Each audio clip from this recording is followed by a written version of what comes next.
Hey guys, Ray from EPM again. Today we have a Harrop supercharged bright yellow Mustang getting some lights fixed. So we've got the DRLs with sequential turns and changeable wheels as well. And then this car have yellow and black color scheme. So what we did is to add that marker there. So black on yellow matches the right color, and then it wakes up and it's a sharp blade there. So very good. And the other addition is the tail lights.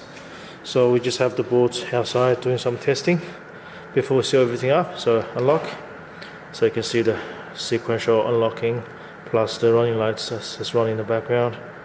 Very nice. If you wonder what a red tint on the clear light with the triple amber will look like, this is what it looked like. It's almost gold, so very good. I'm pretty happy with that.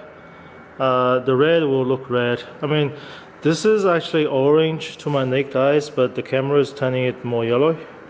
But I think it's good enough. The red is real red, and the amber is slightly off towards red. But there's some leak around, you know, around here. There's more yellow on the side, so it looks actually quite interesting. I actually like this. It gives some like 3D effect. There's more 3D effect to the tail light. It looks more three-dimensional.